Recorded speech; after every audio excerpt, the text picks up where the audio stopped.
আসসালামু আলাইকুম সবাইকে। আজ আমরা আলোচনা করব স্যামসাং জেড ফোল্ড 5 নিয়ে। এই হলো গ্যালাক্সি জেড ফোল্ড। স্যামসাংয়ের আগের ফোনটার চেয়ে এটা একটু ছোট এবং মোটা। প্রথমে আমরা মোবাইলের সাইড নিয়ে আলোচনা করব।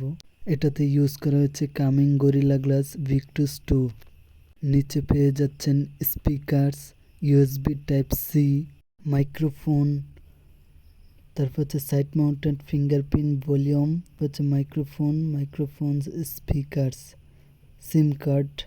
এই মোবাইলের ডিসপ্লেতে পেয়ে যাচ্ছি 7.6 dynamic AMOLED display, 2x 120 hertz refresh rate এবং ব্রাইটনেস 1750। খুবই বেশি ব্রাইটনেস, আমি দেখলাম খুবই বেশি। তারপরে এখানে দেখতে পাচ্ছেন সাইটের খুবই সুন্দর একটি ডিজাইনের মাধ্যমে পেয়ে যাচ্ছেন। আপনি চাইলে এই মোবাইলটি এক সিস্টেমেও চালাতে পারেন, তারপরে আবার এইভাবেও চালাতে পারেন। এখানে display 6.2 HD plus dynamic display. এই মোবাইলে প্রসেসর হিসাবে থাকছে Snapdragon, Qualcomm Snapdragon 8 Gen 2 4 nm, 12 GB LTDS, 56 GB, 4400 mAh battery, 25 ওয়াটের চার্জিং, ওয়্যারলেস চার্জিং পেয়ে যাচ্ছেন। গেমিংয়ে খুবই ভালো পারফরমেন্স দেখেছি। হাই গ্রাফিক্সে কোনো ধরনের ল্যাগ ইস্যু আমরা পাইনি। এটি খুবই স্মুথলি গেম প্লে করা যাচ্ছে।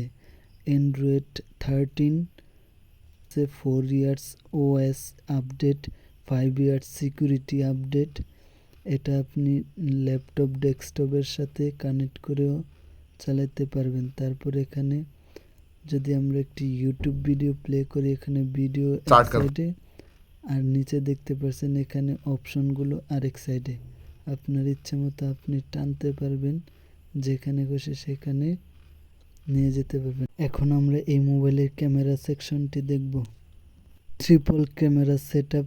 মেইন হচ্ছে 50 megapixel, ultra wide 12 megapixel, 10 megapixel, 3x telephoto zoom করতে পারবেন। তার 4 MP তোলার পেয়ে যাচ্ছেন। 5G wifi 6E, Bluetooth 5.3, dual 4 volume. ভিডিওটি ভালো লাগলে চ্যানেলটি সাবস্ক্রাইব করবেন এবং একটি কমেন্ট করবেন এবং ভিডিওটি বেশি বেশি শেয়ার করে দিবেন।